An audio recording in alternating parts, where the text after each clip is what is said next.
Hey, my name is Martin Hauck, and you're listening to From a People Perspective. It's a podcast for HR, recruitment, and operations professionals. If you're looking for a little bit more, you can check out the community at thepeoplegroup.com.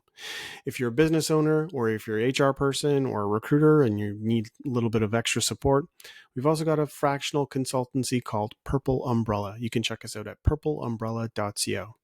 All right, folks, another episode of From a People Perspective today. Today we've got Michael Martocci from SwagUp, and thanks for joining us on the show today. Yeah, thanks for having me. How many episodes is this? You are 29, Nice. episode 29. We've been doing this for 5 years now, and yeah, we're getting to ramp up to like a lot more episodes per week. So I'm doing about one a week now. So we'll probably be at about hoping to crack 100. In the next few years. Yeah. Sweet. Well, I think, the HR community could use like some good content and more modern content, I think, Yeah, that's the goal. That's what the people group's been working on for sure. And one thing that I noticed when Swag Up and TPPG just first partnered was like the response to the partnership. It was like the most well received partnership that we've announced, and a large part of that has to do, I think, with just the brand that SwagUp has in general. But then there's also like the idea of swag just being such a fun thing, and I'm just curious, like it doesn't make your job easy. It like completely easy, but it probably makes it a little bit easier. I'm curious from like a high level, like how does how does that dynamic play into to running a swag company? Yeah. Well, I don't know. I mean, in general, it's a very competitive market. So I think the fact that the brand stands out and it resonates with people is by design because, if we would have just came out and said, I had a company in college, it's called cheapcustomprinting.com. I don't think that the TP, I don't know if the community would have been super excited about partnering with Cheap Custom Printing. So, we were very deliberate when we started the company of like, we want to build a brand that resonates with more of a modern consumer, and people, young people that are working at up and coming startups and tech companies, or maybe they're in enterprises, but they're trying to like reinvent kind of the way that they do things. We wanted to resonate with those people because there's all these swag companies out there, but there didn't seem to be like the go-to brand for those folks, and making it simple, and it should feel like when you get on the website, you're buying from like, they go to these SaaS websites and they're beautiful and they're easy to, buy from and use and stuff. And then you go to swag companies and they look like they're from like 2003. So I think it all came down to like the brand name and the way that we, present ourselves and the design and the look and feel of things. And then to your point, we've done a pretty good job over the years of, working with a lot of people in HR. So the name kind of is known in that community, and people are always looking for better ways. Like swag is fun, or it's supposed to be fun. But I think it's been a huge like pain in the ass for a lot of people too. Like it's like, oh, I don't want to like work on that swag war anymore as much as I love swag because that vendor has screwed me so many times, and the process of getting the addresses and the sizes from people is so hard, and they always make mistakes, and I think that people like the idea that we try to simplify it and take off some of that stuff from their plate so that it can be fun again. And I think over time it's become a little easier because the brand's out there, but it wasn't very easy in the first few years to rise above. Like the first 3 years were pretty, slow growing until the pandemic where things really started to take off. So interesting. The pandemic is what kind of like turned things around, or like sped things up, I guess. The one thing that you mentioned very early on there was like this isn't your first kick at the can, and in looking at your LinkedIn profile, you're entrepreneur by heart. Like what what what lessons did you learn at the companies previously that you'd built, that you took into building Swag Up? Are there any that stand out for you?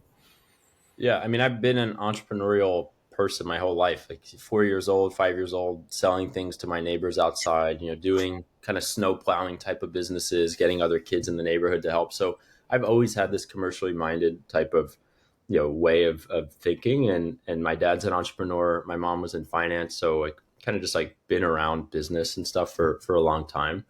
But in general, I think the main lesson is you have to do something that's different. Like I've started all these different things, and they're mildly successful. And the two things that I remember being the most successful beyond there's SwagUp, and then there was a business in high school where we sold these hoverboards, those little like Segway looking things that were super Yeah. popular like 5, 6, 7 years ago, and or even more. And the reason why that did well is because we built like our own brand, and they were like at a time where they were getting very popular, and they stood out, and we had the right materials and stuff. And like there's this book called The Purple Cow by Seth Godin, and he talks about this idea of like you need to be remarkable. And what would be more remarkable than driving past a farm and seeing a purple cow? It's like, holy shit, I've never seen that before. And the first thing you're going to do is like call your buddy and be like, hey, you'll never believe it, I just saw this purple cow. Yeah. And he says that in this busy world, the digitized world, how do you build that level of like remarkability into what you're doing? And we really took that to heart with SwagUp, because you don't want to just be another one of the 30,000 promotional products distributors in the US. You want to be someone that if they look at you, they're like, holy shit, this is different than anything I've ever seen before.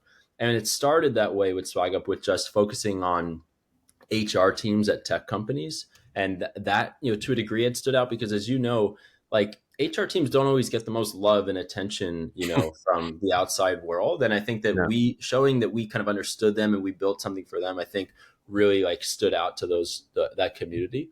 But then taking it a step further, those swag boxes and swag packs that we create, we really leaned into that positioning in the beginning to say, hey, we are the swag pack company. Like nobody had ever taken that position before. Everybody's just like a swag company, and they have maybe the service line that they could put a kit together or something and they could do this. But nobody kind of stuck their neck out there and said, hey, we are the swag pack company. And that means maybe we're not this bulk swag company or this or that, but we are this.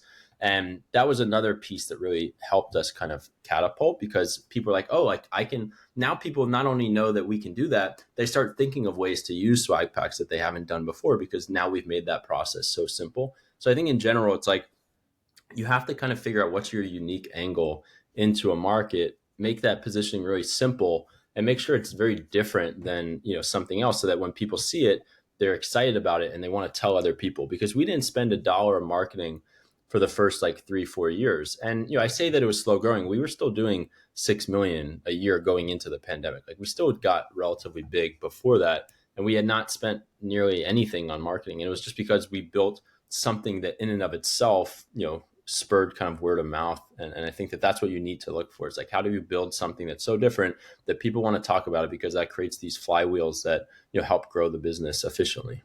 Yeah. Yeah. It saves folks from having to. Well, if you're creating something so good that other people are talking about it, they become your marketing department essentially, right? And that's hugely powerful. It's interesting.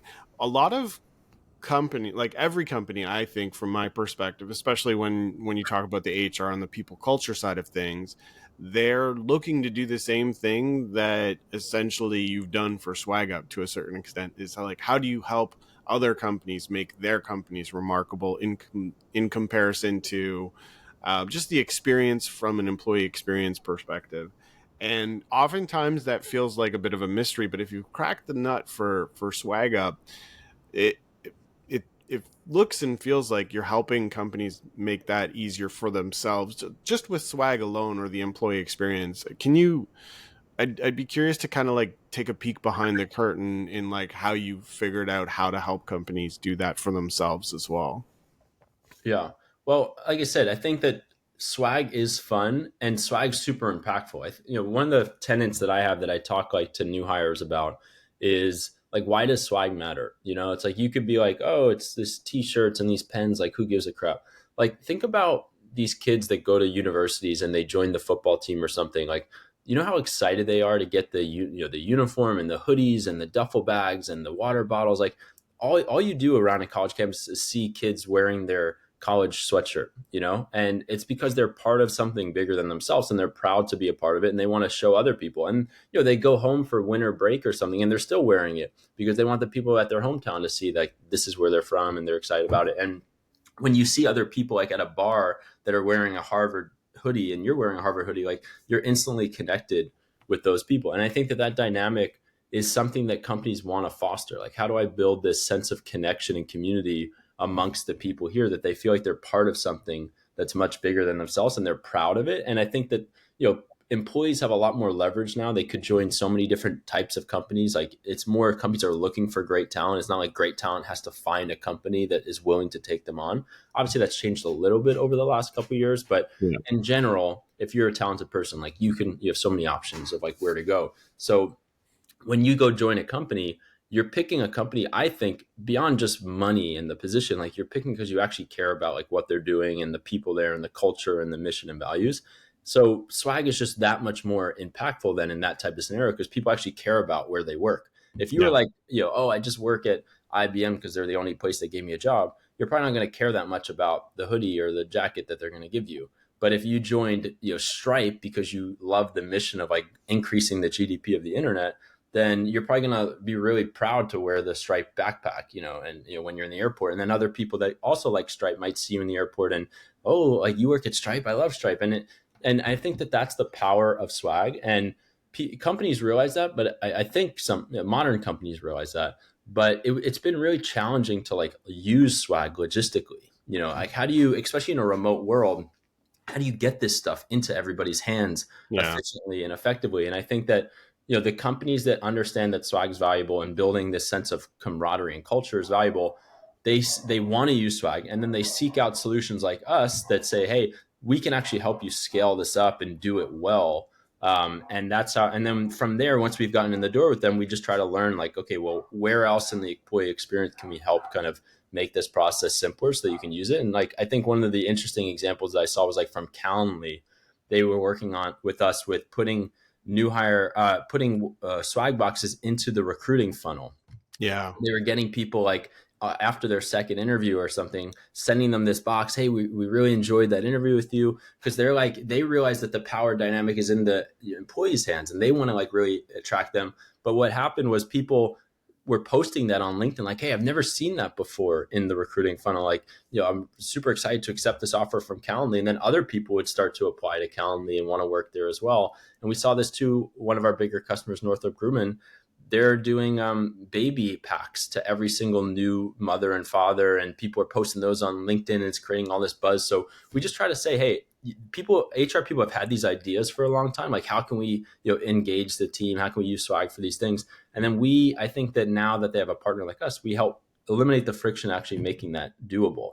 And then they start to get more creative about how can we use Swag in these different ways to create an experience that hasn't been done. Because like you said, people might have had these ideas, but they don't do it. So then the companies that do it, they stand out because, wow, like, that's different. We haven't seen that before.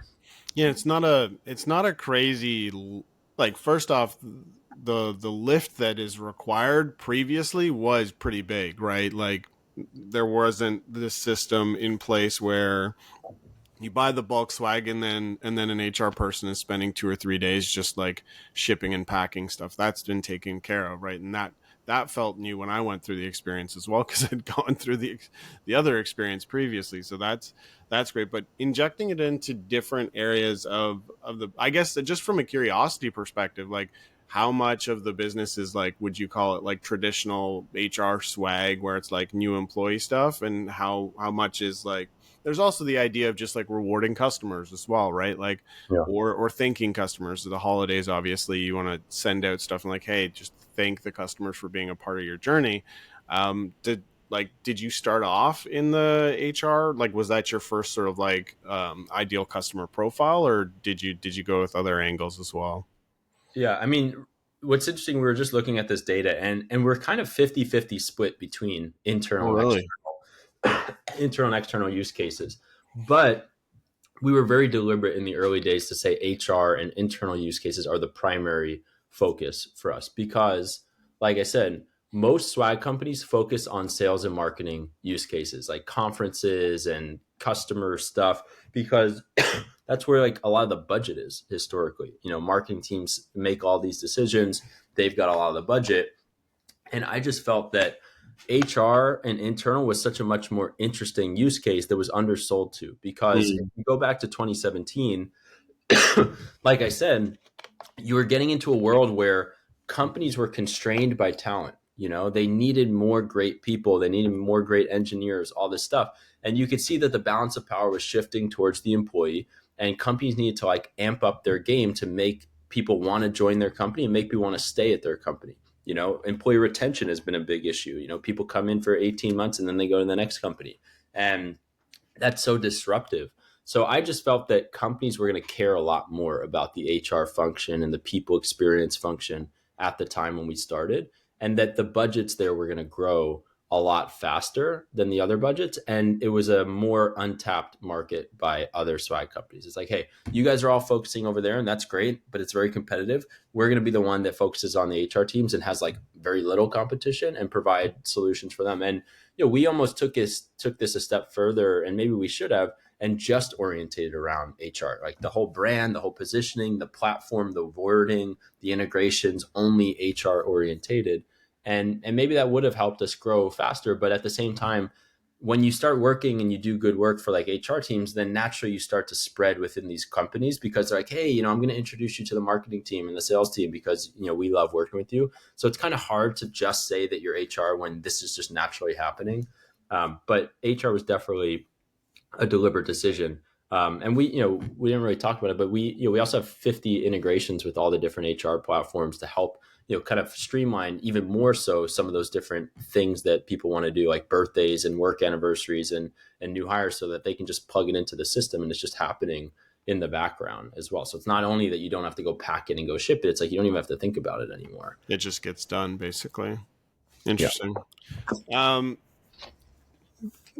Nerdy question, or swag nerd question, maybe. I don't know how to define it properly, but what's the behind the scene, like, is there a selection process of new swag when you're like, okay, we're going to choose this water bottle instead of that water bottle? Or is there like a committee that decides what swag gets into SwagUp, like in terms of your inventory? Or like, hey, we're not going to do hats with pom-poms on it? I'm just curious to like what the decision making process is like. Yeah, I mean, it's definitely a deliberate decision in terms of what shows up on the website.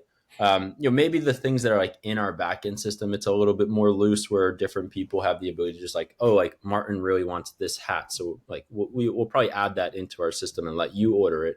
But we're probably not going to show that hat to customers on the website as like an option until we think that, one, that's a good, it's good quality. We think people are actually going to want to use that.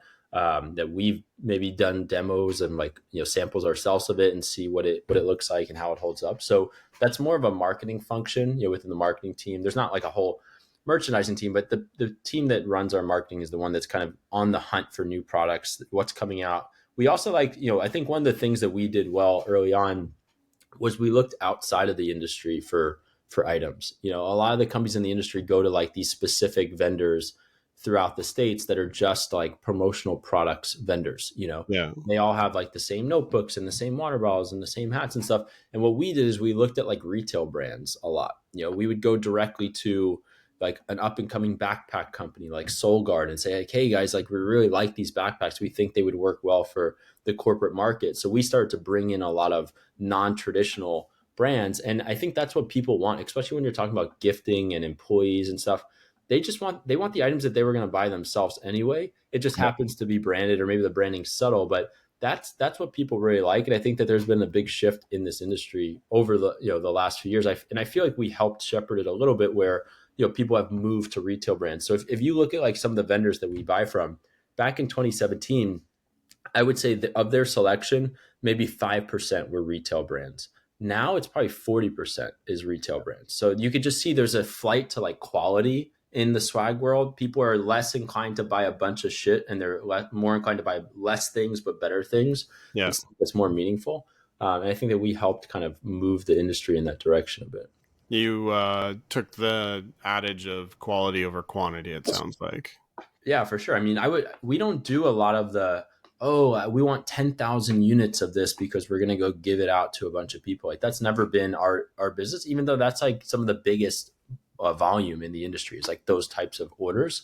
We've always been, hey, we need 100 of this, 200 of this, 300 of this, high quality stuff. The average order sizes for us are $8,000, whereas the average order value of like a 4-imprint purchase is like $400 or something, or $300. So people are coming to us mostly because there's like some bigger like purpose behind that, and it's like gifting, and it's good stuff that they want to give to people that matter. I imagine SwagUp's seen some pretty interesting use cases, and you talked about Calendly doing something in the candidate experience portion, which I think is insanely powerful from like employer value prop or just being able to stand out. Any other examples kind of come to mind that are like stand out, kind of like, oh, that was interesting, or that was a little bit weird, we're glad to have supported it, but that was interesting.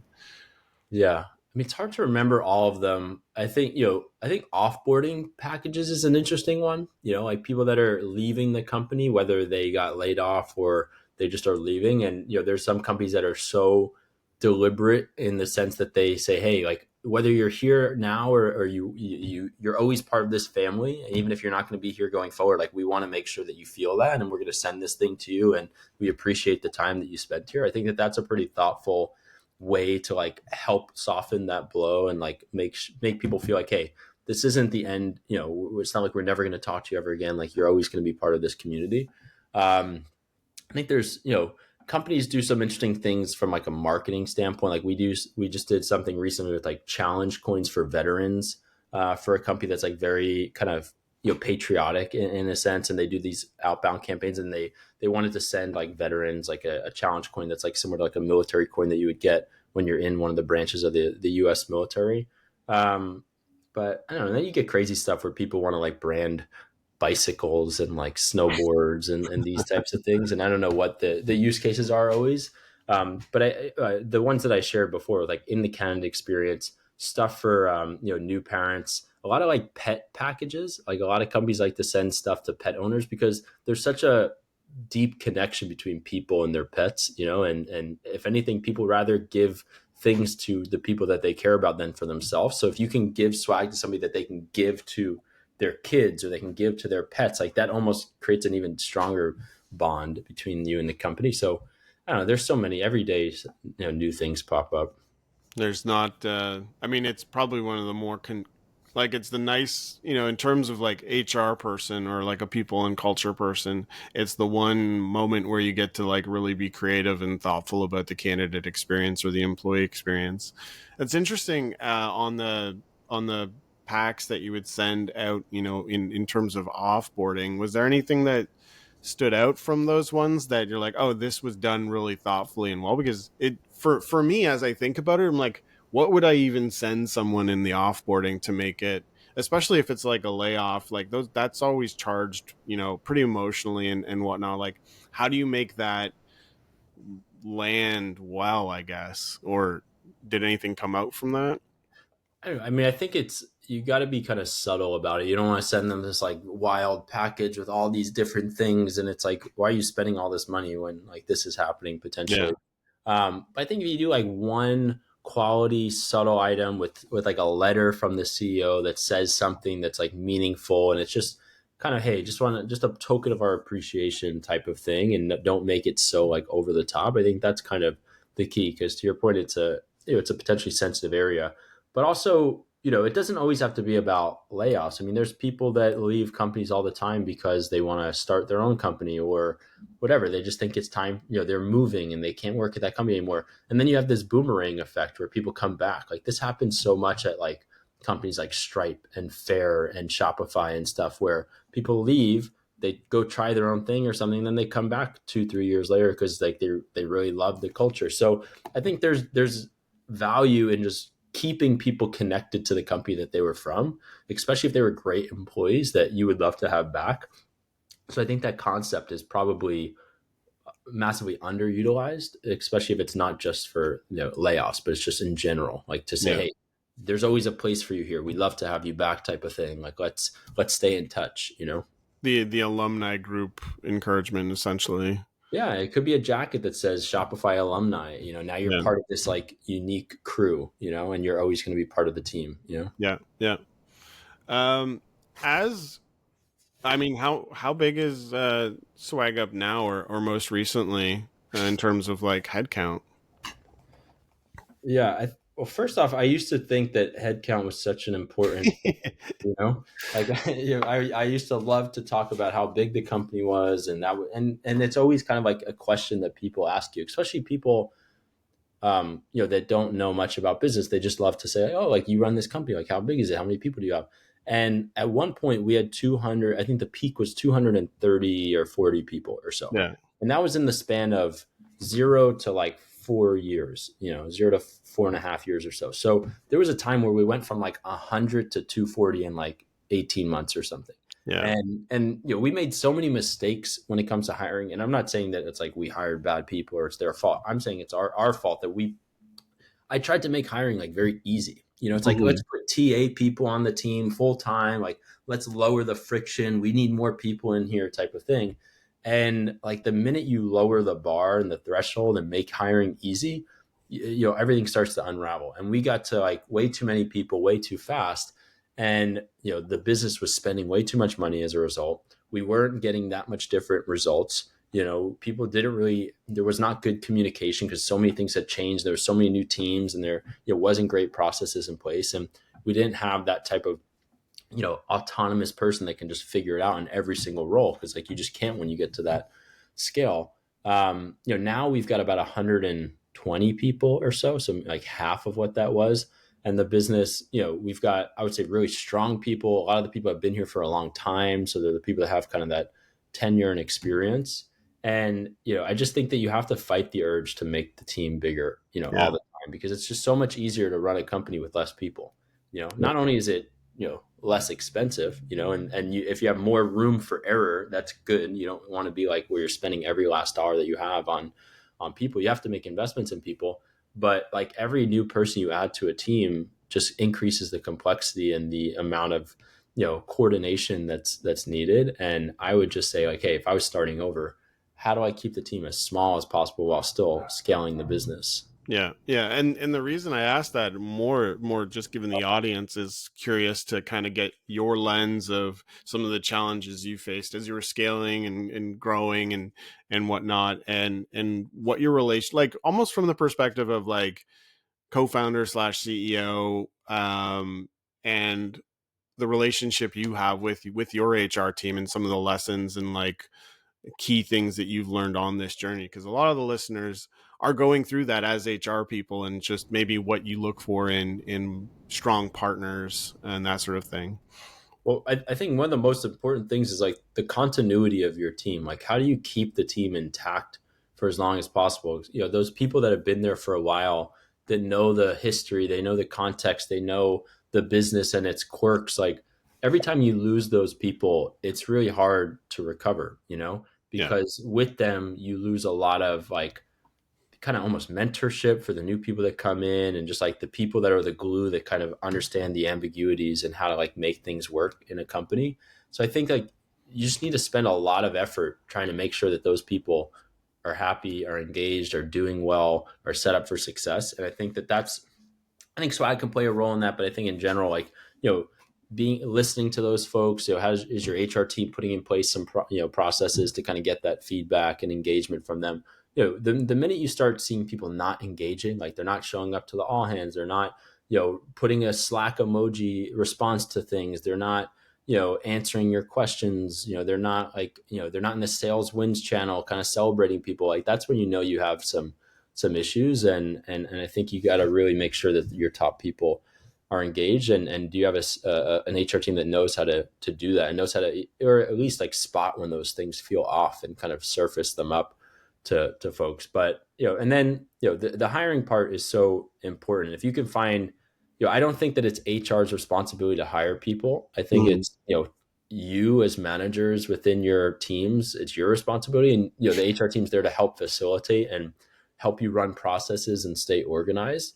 But if you could find HR folks that really understand like how to spot great talent and are able to sift that out so that you only get people that are high quality, like at the stages that you get involved in the hiring process, like I think that's really important. Like I said, we had a lot of TA folks, and I feel like we're just looking for good enough people in a way, like let's just get them through. And I think that we've gotten better, and the team, the HR team's gotten better at like really being super picky and making sure that people are the right people for us and our culture and what we're looking for and the types of characteristics that we need, and being more efficient about it. And we've been much more selective about hiring. We went to we might interview 50 salespeople before we make one hire, Yeah. and the HR team is a really great resource in helping us, get to that point to where we've got 5, 6, 7, 8 good candidates, and they've already been kind of vetted for our culture. Now, and in terms of, partnering with, understanding the culture, and when you do need to make a new hire on the HR side, what are some of the like main qualities you're looking for as a leader of the business? I think it's curiosity, not just for HR. Just I think every role we're looking for the same types of things. Like people need to be self motivated and curious at the end of the day. Because especially in a startup, you're not going to be there, and especially in a remote world, you're not going to be sitting next to them at their desk, reminding them of the things they need to do or why this is important or what they should care about. Like you need people that intrinsically want to do great things in their life, whether they're here or they're not. And you want the type of people that care so deeply about doing great work that if they're at a company that's not doesn't hold people to a certain standard or isn't doing impactful things, then they leave because they want to go find somewhere else to have a bigger impact. That's the type of people that we're looking for, not the people that are like, oh, this is a pretty comfortable place. They've got a fun culture. I like the brand, and like, people will respect that I work there because it kind of seems cool. It's like, no, like we're not going to babysit you. We're not going to, monitor every last thing that you do, but we are going to look at the results and we are going to hold people accountable. And we want people that want to hold other people accountable because they want to do great things and they want to see the company progress and they want to see our customers, get more and more value. And I love entrepreneurial people. We hire a lot of people that have side businesses, or maybe they're actively running. Like we have a sales rep that we hired 6, 8 months ago. She runs like a $500,000 jewelry company for on college campuses, and she still runs it. And I love it. And I think that there's some companies that would be like, oh, that's a conflict of interest. We don't want you focused on that. You're spending too much of your time. It's like those type of people are such hustlers. Like they know how to manage their day. We're lucky to have someone like that is willing to like have a full-time job at our company. Yeah. So I really like people that are self-starters, and that doesn't always mean that you need to be an entrepreneur, but it's like you've done something from 0 to 1. Maybe you've started a podcast, maybe you started a book club, maybe you were the president of a sorority in school. Like you took initiative to want to do more in life, and those are the types of people. And then it's a lot of like VCs will talk about you got to find people that are exceptional at something. Like what's something that people have done in their life that they are just incredible at. Maybe they were the best Boy Scout and they won the soapbox car derby or something, or Very maybe they were specific example. yeah, maybe they're a world class cross country high school runner and they won their state championship. Like they did something where they took it to like the end of its limits, and and it doesn't matter what it is, but you want those types of people that they do exceptional work, and they're extreme in some capacity, and that'll manifest itself in everything they do because people like that have high standards and they're always going to want to be the best that they can be. And it has nothing to do with their manager doing something or even the HR team putting in place engagement things. It's like people just want to do their best work if they're those types of people. So I think it's similar to like the purple cow in marketing. If you can build something that's remarkable, that'll be a self-enforcing marketing flywheel. Well, if you can hire people that are intrinsically motivated, they will police themselves to do great work. Like you don't need so much structure and bureaucracy to like make those things happen if you have the right ingredients underlying it.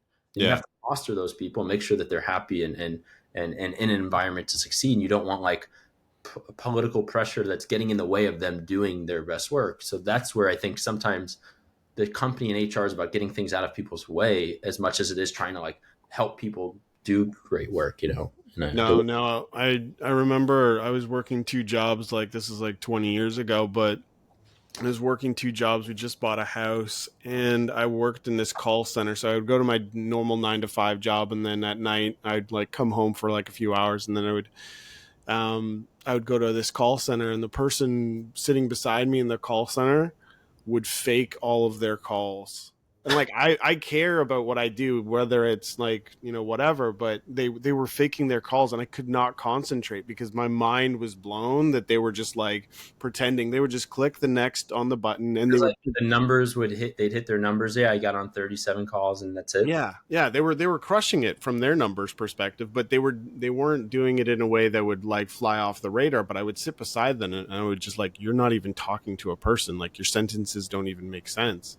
And it just was like the most distracting thing. And like it's, you know, like, so when you lower the bar to a certain extent when you're hiring talent, or if, you know, that impacts your high performers as well, because then it's just like high performers want to work with high performers basically. Yeah. And there's a lot of people out there like that, that they put their energy and effort to looking good. You know, like they know how to game a system and play the game. And there's a lot of people that look good on paper in like these corporate companies. And that's where you got to be very careful when you're hiring. Oh, this person was at Amazon and they got to this role. Like sometimes it's not meritocratic. Sometimes people just know how to navigate and play corporate games to look good and get up the corporate ladder. And you really need to have that skill set to think from your own first principles and to be like, does this person actually know how to think? You know, are Yeah. they actually going to be successful here, or do they just look successful? Because that's where a lot of the mistakes happen. And then the other thing too is like, one of the only other things you could do as a company beyond hire great people is just to set good incentives. You know, like what are the goals? Like, do those goals actually mean success for the company?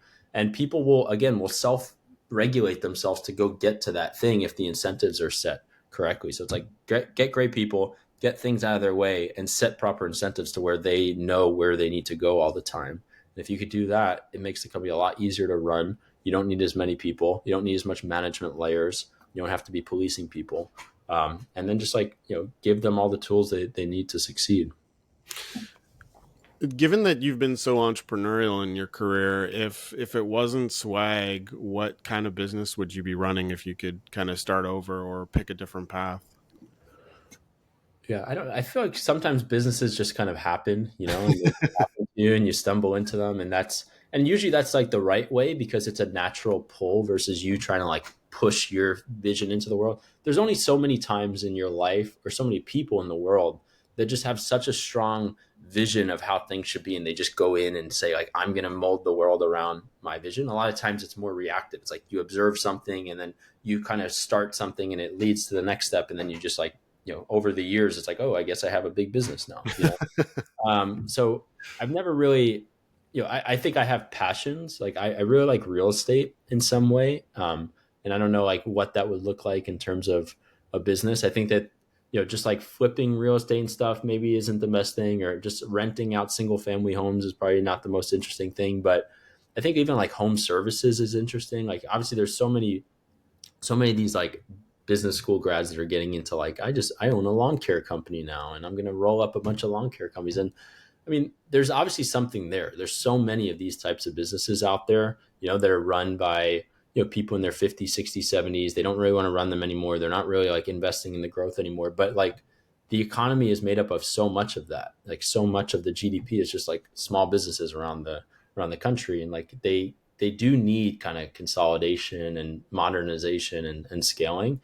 I also think that there's ways to kind of maybe make these things more simple for the consumer. Like I don't, this is very esoteric, but I just think that the fact that you have to have like 10 different home care service providers, like you need the lawn care people, then the AC people and the pool people and these people, like, could you like maybe package that up and have one home maintenance service or something? Like, I don't know. I like things related to homes and real estate and even architecture and stuff, but I don't know. I don't know if I have I'm not at a stage where I found something that like, oh, I'm going to go change the world with this massive, massive idea, like Yeah. robotics or, all the things that Elon does. Like, I don't know if that's like my thing. I think my thing is like regular, middle of America type of, companies and, swag is very easy to understand. People get it. I like physical things more so than I like digital things. But I don't know. No, no, it's a fair play, and it's definitely still something that, I mean, lawns aren't going away anytime soon. AI isn't disrupting, like maybe robots to mow lawns, but you still need people to service those things, and I mean, AI is a huge. I tell people like owning a business in this age is a great thing because it's only going to get cheaper to operate businesses over Yeah. time. And if you know how to wield first off, if you know how to wield people and like leverage your human capital, then you're well positioned to leverage artificial human capital like AI. Yeah. And if you can figure that skill out in the these coming years, you're just going to build bigger businesses that are more profitable. Yeah. And I'm excited to see kind of like where that goes and how people wield that power to build interesting companies. Because a lot of times people are the constraint, and if you don't have that constraint anymore, what could you do? Are you thinking? I mean, to a certain extent, every company's thinking about it, and it's a hot topic, obviously, but for very good reason. I'm curious, how is AI being thought of from like a swag up perspective? I think the obvious stuff for now is just internal operations and workflows. Like, how do you interact with vendors and purchase goods and make sure that they're coming to our facility on time and all the data is in the right spot in our systems to just do the thing. So, like, a lot of the glue of the process, I think, is where it's a little bit easier to kind of like train on that stuff. It's more predictable and it's more immediate value. And I think there was always like this idea of like AI and machine learning. It's not new, like the last 5-10 years, but it's been very basic stuff. It's like Yeah. A leads to B. The great thing now is like there's reasoning. Like AI can take something that's a little messy and kind of make sense of it and make decisions in the same way that a human would just take information in and kind of use their experience to be like, all right, this looks kind of like that. Let me do that now. So I'm very bullish on like there's a lot of people that think like, oh, AI will never be able to think like a human or it's never gonna be able to do human things. It's like I don't think so. I think it can do everything. And I use it so much. Like I think right now, like I said, internal processes, I use like ChatGPT all the time as like a data analyst. Hey, here's this CSV Excel file. I need Yeah. you to analyze this. Can you group them by this? Can you create visualizations? I did that all weekend for I was putting a deck together on like our customer base insights and stuff. So I think it's right now it's just a tool to make your best people more efficient. So if you can give somebody like a sidekick that can help them get answers quicker, do analysis quicker, et cetera, that's it's great for salespeople too to do research on accounts and stuff like that. And hey, what should I do from a copy standpoint for this outreach message? I think those are some of the easy stuff now. But in the future, I think AI could be a great sales rep for us, to deal with the interaction with the customer on the website. Hey, let me help you kind of get the products design. Let me help you kind of place your first order. Have you also thought about ordering these items? Are you going to be shipping them internationally? Here's some things you should think about. Like it's an omniscient, person that knows everything about everything there needs to be known about SwagUp and the history of what we've done and all the different restrictions and all of our support articles. So, I think that we can be able to scale up, from a sales perspective a lot faster, using that. And I think the design portion eventually will be all AI, designing swag and merchandise all through, AI will, and you'll get better outcomes and people will be able to get like new things quicker and faster and iterate on it. For the folks that know the swag up experience, is there anything that you guys are working on right now that's like in the hopper that you're really excited about, or like even just for 2025, like what are some big things you kind of want to nail as a company?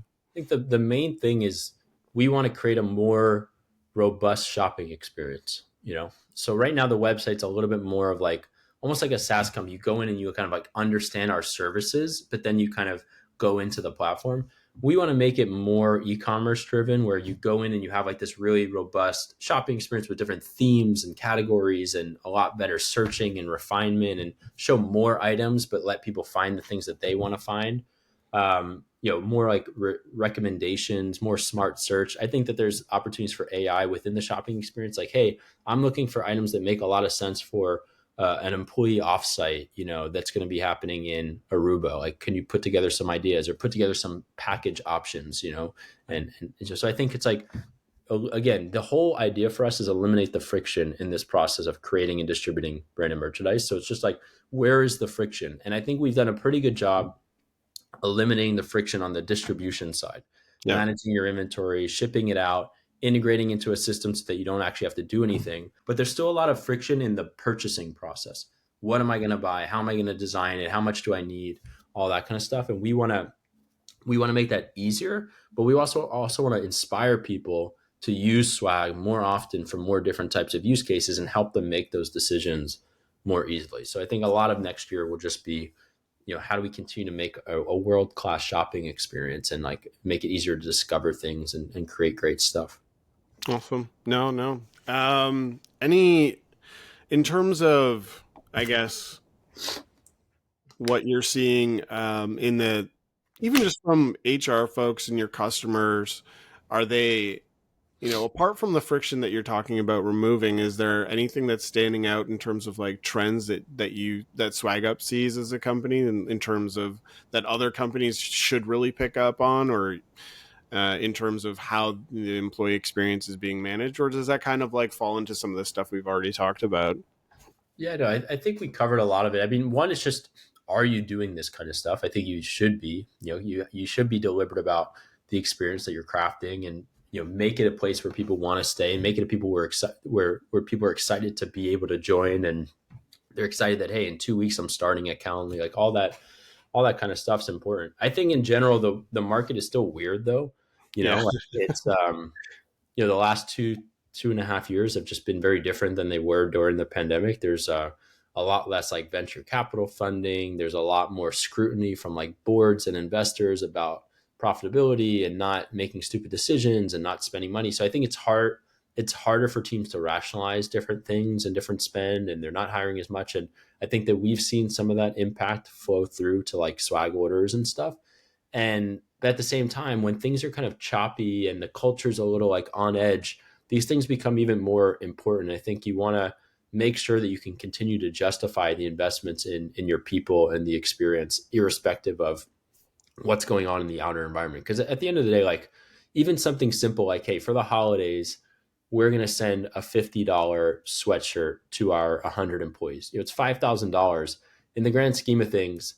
That's not much compared to like what you're spending, on these people and on the business. And if that little sign just shows them like, hey, we had a tough year this year. We lost a few people on the team. The market's tough, but like we still appreciate what you did for us this year. And like, we just want to send you something. Like sometimes the little things like that just make the whole difference. And we see it ourselves when we give our team merchandise like that. So I think that even though the world is crazy and markets are crazy, especially for tech companies, it's like continue to justify and invest in the things that the team appreciates and cares about, and don't make them out to be like a second priority.